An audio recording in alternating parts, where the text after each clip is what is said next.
जय हिंद। मैं हूं कन्ना दानवीर और आप देख रहे हैं मेरा पॉडकास्ट दानवीर सिंह। कल से एक खबर काफ़ी चर्चा में है और वो ये है कि भारत ने रावी दरिया का पाकिस्तान में जाने वाले पानी को रोक दिया है। रंजीत सागर डैम के पास एक बांध बनाया है और उस बांध के चलते अब पूरा पानी रावी का भारत के जम्मू और कश्मीर, ख़ास तौर से कठुआ और सांबा ज़िले और पंजाब के अमृतसर गुरदासपुर वाले इलाके में ये भेजा जाएगा और इस तरीके से पूरी रावी का पानी अब हिंदुस्तान में ही कंज्यूम होगा। इसको लेकर अलग अलग रिएक्शन आए। पाकिस्तान से रिएक्शन भारत विरोधी आए, वो तो वैसे भी आते हैं, चाहे आप पूरा रावी का पानी उनके लिए छोड़ दीजिए, वो रिएक्शन उसी तरीके से आएगा। लेकिन मैं यहाँ पर इसकी निटिग्रिटीज़ बताने के लिए आपके साथ नहीं बैठा हूँ। मैं यहाँ पर कोई और एक एंगल को डिस्कस करने के लिए बैठा हूँ। देखिए, वो बात बिल्कुल सही है कि ये इंडस वाटर ट्रीटी 1960 की उसके तहत की गई कार्रवाई है और हम बिल्कुल कानून के अंदर हमने रहते हुए ये पूरा काम किया है। ये हमारा जायज़ हिस्सा था पानी का, जो हमने अब आकर मुकम्मल तौर पर इंडस वाटर ट्रीटी को हम कह सकते हैं कि हमने फॉलो कर लिया है। पिछले 30-35 साल से ये कार्रवाई चल रही थी। ये नरसिम्हा राव के टाइम इस चीज़ का शिलान्यास किया गया था, जो वहाँ पर बंद बनाया गया है, लेकिन इसके ऊपर अड़चनें आती रहीं। ये अड़चनें क्यों आती रहीं, इसके ऊपर मैं ये वीडियो कर रहा हूँ। तो ये अड़चनें दरअसल इसलिए आती रहीं क्योंकि आपके स्टेट ऑफ जम्मू और कश्मीर में एक इस तरीके का निज़ाम था जो कि पाकिस्तान के लिए फेवरेबल रहता था कई मायनों में। बड़ा पेचीदा सा हिसाब किताब है। वही पॉलिटिशियंस, उनको टारगेट भी पाकिस्तान करता था, उनको तस्लीम भी नहीं करता था, लेकिन at the same time Jammu Kashmir की पॉलिटिक्स के चलते इन पॉलिटिशियंस को पाकिस्तान परस्त बात भी करनी पड़ती थी और पाकिस्तान इंटरेस्ट को साधना भी पड़ता था। ये हमने महबूबा मुफ्ती सईद के जो वालिद साहब थे उनके टाइम भी देखा। वो भी हमेशा पाकिस्तान को लेकर कश्मीर डिस्प्यूट की बात करा करते थे और वो कश्मीर को एक डिस्प्यूट मानते थे। इसी तरह हमने उमर अब्दुल्ला और फ़ारूक अब्दुल्ला को भी, इनफैक्ट उमर को तो हमने नहीं सुना, लेकिन फ़ारूक अब्दुल्ला को हमने ज़रूर पाकिस्तान परस्त बातें करते सुना है और वो भी इसको एक डिस्प्यूट का जामा आए दिन पहनाते रहते हैं।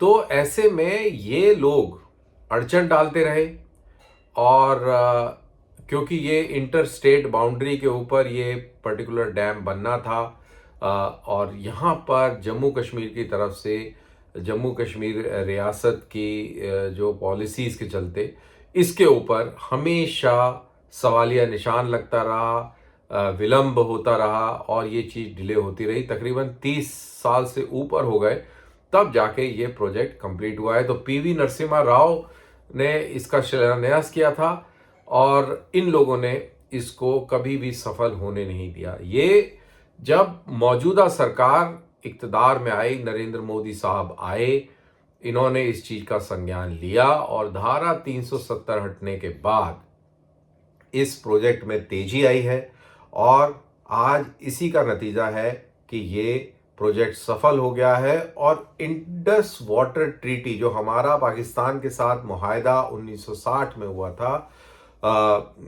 उसके तहत हम आज ये कार्रवाई कर पाए हैं। तो आप सोचिए कि हमारे ही मुल्क में हमारे ही लोग और कुछ ऐसी ताकतें जो नेशनल इंटरेस्ट के विरोध रहीं, विपरीत काम करती रहीं, उनके चलते कितना बड़ा नुकसान होता रहा है और अब जाके ये हम सफल हुए हैं। अब इंडस वाटर ट्रीटी के हिसाब से रावी, ब्यास और सतलुज, इन 3 नदियों को ईस्टर्न रिवर्स कहा गया है। इंडस रिवर, सिंधु नदी के जो ट्रिब्यूटरीज हैं, उनमें ये जो 3 नदियां हैं, ये हिमाचल से होकर पंजाब से, इंडियन पंजाब से गुजरकर और पाकिस्तानी पंजाब जाके इंडस में मिलती हैं। तो ये इस इंडस वाटर ट्रीटी के तहत हमको ये गुंजाइश थी कि हम ये पूरा का पूरा पानी अपने पर्पसेस के लिए इस्तेमाल कर सकें। और वहीं जो वेस्टर्न रिवर्स थी इस पूरे सिस्टम की, that is Indus, Chenab and Jhelum, इसका 80% पानी पाकिस्तान को देना था। और ये याद रहे कि जब हम बात करते हैं इंडस की, तो कई बार आपको लगेगा कि आम आदमी को कि यार रावी, चिनाब और रावी, सतलुज और ब्यास, 3 नदियों का पानी इंडिया को 100% मिलेगा और उधर चिनाब और झेलम और इंडस का पानी सिर्फ 80% मिलेगा। तो ये तो नाइंसाफ़ी है। लेकिन अगर इनका पानी का वॉल्यूम देखें, आप इंडस नदी के पानी का वॉल्यूम देखें, तो एक ही नदी मेरे ख्याल से इन सारी नदियों के पानी के वॉल्यूम से कहीं अधिक है। तो देखा जाए तो जितनी एरेबल लैंड पाकिस्तान में है, जो पॉपुलेशन है, उसके लिहाज से ये पर्याप्त था। और ये इंडस वाटर ट्रीटी को होने में भी 7-8 साल लगे थे। वर्ल्ड बैंक की मध्यस्थता से ये पूरी कार्रवाई हुई थी। और आपको मैं याद दिला दूं कि चिनाब के ऊपर सलाल डैम बना और इसके ऊपर पाकिस्तान ने बहुत अड़चनें डाली और पाकिस्तान ने बहुत सारे फेरबदल कराए इस डैम में। तो नतीजतन जो उसका डीसिल्टिंग का कुछ एक सिस्टम होता है वो बनने नहीं दिया। एज अ रिज़ल्ट ये पूरा डैम बन गया, लेकिन ये सिर्फ 57% अपनी कैपेसिटी पे ही काम करता है, क्योंकि बाकी सिल्ट जमा हो गया है। तो यानी कि इतना महंगा खर्चा भी हुआ, लेकिन पाकिस्तान की आर्म ट्विस्टिंग टैक्टिक्स जो कि कामयाब रही उस ज़माने में, पूरा वेस्ट उसके साथ था, अमेरिका पाकिस्तान के साथ खड़ा रहता था, वर्ल्ड बैंक अमेरिका का ही एक आप कह लीजिए इंस्टीट्यूशन है, तो वो आर्म ट्विस्ट करने में सफल रहा। लेकिन अब ज़माना बदली हो गया है और अब ये आर्म नॉट ट्विस्टिंग काम आएगी और ना वो करते हैं। दुनिया को पाकिस्तान की असलियत भी मालूम चल गई है। तो इस सब के चलते अब आज की तारीख में हम ये कह सकते हैं कि ये एक बहुत बड़ी कामयाबी हुई है रंजीत सागर डैम के आगे। हमने ये डैम बनाकर और ये पूरे पानी को रोक लिया है और अब ये हमारे किसानों के लिए इसका प्रयोग होगा। और मेरे ख्याल से अगले साल अंत तक 200 शायद 250 के आसपास मेगावाट बिजली भी ये पैदा करेगा। सो इसका ये भी एक एडवांटेज और पहलू हमको देखने को मिलेगा और हम अपने लोगों के लिए अपने वेलफेयर के में काम कर सकेंगे। और ऐसा फिर से मैं रिएटरेट कर दूं कि ऐसा बिल्कुल नहीं है कि ये हमने कोई खिलाफ वर्जी करी है किसी चीज़ की। ये बिल्कुल कानून के तहत है और जो भी इसको कॉन्ट्राडिक्ट कर रहे हैं, ख़ासतौर से पाकिस्तान में जिस तरीके की बातें लोग कर रहे हैं, वो मेरे ख्याल से निंदनीय है, दुखद है और इस तरीके की बात नहीं होनी चाहिए। तो बहरहाल ये मेरा वीडियो यहीं पर समाप्त होता है।